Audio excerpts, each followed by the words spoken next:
Should I be worried about drafting from the turn in 2025 fantasy football? Well, if you have concerns about it, stick around for this video because we're going to try to figure it out. Let's solve the turn in a 12-team PPR league, drafting from the 1.12 here on the Sleeper app. They have a great mock draft setting that you can run mocks anytime you want. You can invite your friends, or you can just do it solo like we're going to do for this video. First pick, we see 5 running backs and 6 wide receivers off the board, and we get to pick twice in a row. That's the benefit of the turn, right? You can kind of know that, ADP game, no problem just ignoring it. You're going to draft who you believe is the best option for your team at this point in time. I'm going to leave with at least one running back here, so give me Achane at the turn. I think he's a great pick this year. If I'm going to go wide receiver, Brian Thomas is a consideration. I do. I love drafting Brock Bowers this early as well. But let's also say Nico Collins should be locked into the number one pass-catching role in a very pass-heavy offense this year for the Texans. Let's go with Nico Collins and Achane at that turn. Brian Thomas, you go Derrick Henry. I talk about normally I like to go younger with my core players, so I'm not going to be taking a ton of Derrick Henry, and if he burns me, he burns me. But I'm looking for upside that has not yet been realized, and I think both Collins and Achane have a chance to do that this season in fantasy football. Okay, we're back up at the turn. We saw 3 quarterbacks, 2 tight ends, and a bunch of running backs and receivers off the board between our rounds. But again, we get to go twice in a row. So this is the benefit. You don't have to play the ADP game. You don't have to wonder if the guy is going to make it back to you. He's not. Just take your guy. And I think one of the guys I'm going to leave with at this spot of the draft is going to be Marvin Harrison. He's at the top of the list on ADP. We're taking him just like a pick after ADP. This has been a pretty standard draft. But he's the number 1 wide receiver for the Arizona Cardinals. Now, could Trey McBride end up beating him for some target share? Perhaps. But I like Marvin Harrison. Again, upside year 2. A lot of times that's a breakout year for receivers, and we'll see if he can get a consistent version of Kyler Murray this year to make that happen. Okay. We're trying not to look at ADP. Look at the players that you want. Omarion Hampton, strong consideration. Could be a really good second running back. And then we could really add some receivers in the mid-rounds. Let's do that. We're going to wait on tight end. Kittle was the last tight end that you really would consider, I think, in this early portion. And even, I don't find myself taking him very often. If I'm going tight end, it's McBride. It's usually Bowers, or I wait. Rashee Rice goes. Always like to look and see where he goes in drafts. We don't know his suspension yet, and we'll be able to probably gauge once it's determined whether or not his stock goes up or down as a result of people reacting to the suspension. We've got a very balanced build right now. We've done hero RB drafts. We've done 0 RB drafts. This one might end up a little bit more balanced, but we're going to try to seemingly load up at running back and wide receiver and then end up maybe taking some late stabs at quarterback and at tight end, which I'm not afraid to do at either of those positions. We've got 2 picks here. It seems pretty easy to me that we're taking Teteroa McMillan with one of these picks. Wide receiver 1 for the Panthers. Youth, upside, fits the billing for everything I'm looking to do, and we're getting him in the back of the 5th. That's insane value on what I believe McMillan can become for Bryce Young this year. And then, look, we filled 3 receivers. We filled 2 running backs. We're going to take a swing at a flex, and I normally am going to want my flex to be a receiver in full PPR. But I will tell you, I'm tantalized by Travion Henderson. I don't think I'm overpaying for what we're seeing from him in the preseason. Big kick return touchdown. Travis Hunter would have been a really good pick there as well. But I like the upside in this balanced build, grabbing Travion in the 6th round. If I were paying a premium because of what he's done in this preseason, I wouldn't feel as good about it. But it doesn't feel like the ADP has really pushed him up the board too far just yet. And I really like landing him. And look, Caleb Johnson went right before us in the next round. One of my later targets at running back, Tyrone Tracy, also gone. So I don't mind that Henderson pick. What it means is we're probably going to go a little shorter on our bench at running back because we've got 3 players, and 2 of them are rookies, so there is risk there. But we've got guys that I really am excited about at that position. Little tougher to figure out what we're doing. Let's go, team! Let's go! A little tougher to figure out what we're doing. I'm going to remove that and go back and try one more time. The 30 seconds clock was not enough for me this time. We're going to look for wide receiver, and I feel like the names at the top of the ADP, Debo, Cooper Kupp, Diggs, some older players.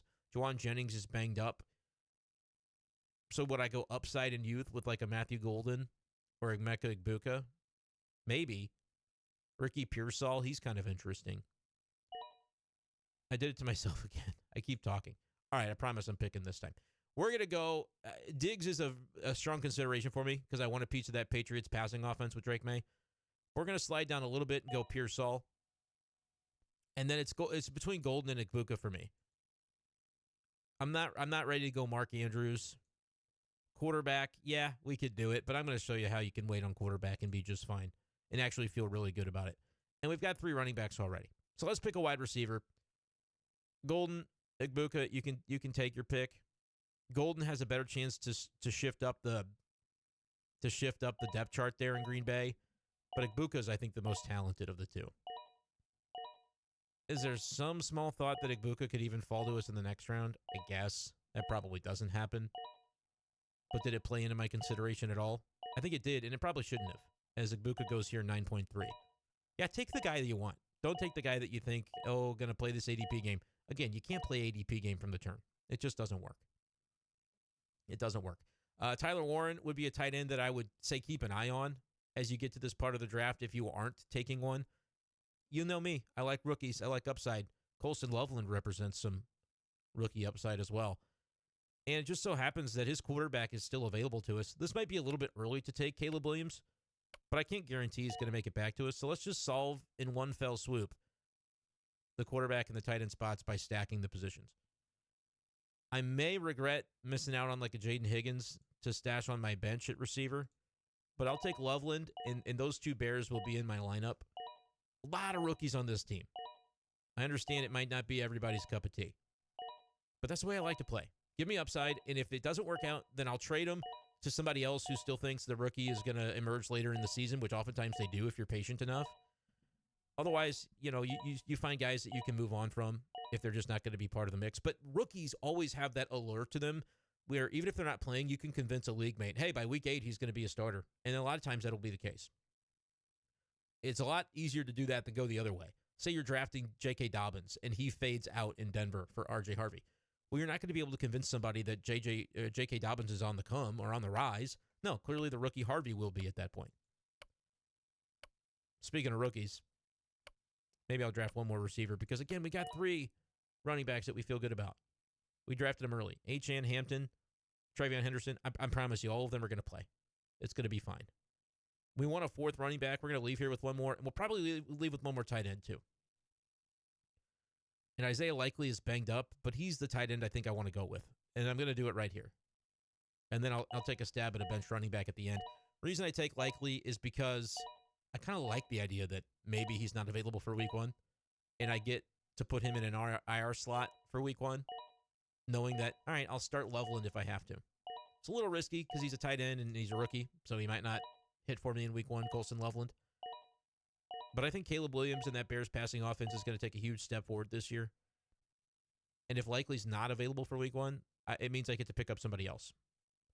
And here's the guy I'm going to pick up to wrap up this draft. It's Braylon Allen. He probably doesn't last to the final pick of your draft if you're drafting at the end of the month because the drumbeat is beginning to sound on him potentially being somebody that out-carries or out-rushes Breece Hall. I say it in almost every video because I'm drafting him a ton. But I feel very, very steady, serviceable at worst with Achane, Hampton, Travion Henderson, and Braylon Allen. I'd like to maybe plug in a PPR wide receiver week 1 like Pearsall. Or if we get good news on Golden and he's going to be a starter, maybe him in the flex over Travion. Just until we see a little bit more about the workload between Ramondre Stevenson and Travion Henderson. But we got big play potential. We got some really interesting pieces at receiver. Collins, Harrison, McMillan. I love that trio. Love that trio. It's a wide receiver 1 on every team. And the Texans are going to throw it a ton. The Cardinals should probably throw a fair amount. And Tetairoa McMillan is, the Panthers are going to throw. Their defense is not going to be enough to not throw. And we end up with Achane and Hampton. I love this team. You can win from the turn. It can be done this year in fantasy football. I would say don't necessarily try to go with like a 0 or a hero RB. Don't force it anyway if you're going from the turn. Draft the best talent because you get to pick twice in a row every time you pick. And I think you can end up with a really good team. Like, are we reliant on some things that might be riskier, like the Bears offense taking a step forward, sure. But I'm going to bet on Ben Johnson. I'm going to bet on that offense anyway. Their defense was bad last year. If it's bad again, they're going to have to throw a ton. Okay. We've got key pieces of the passing offense that I didn't even mention that Luther Burden is a stack as well with Caleb Williams. I'll go young, and I'm not going to fear it because the rookies get better as the year go along. All you need to do is get through the first half of the season with like a 500 record for your fantasy team. And if you're trading away some of these rookies because they haven't broken out yet, make sure you're doing it with that future value potential in mind and be patient. I think this is a really solid team, and I like the way that it turned out from the turn.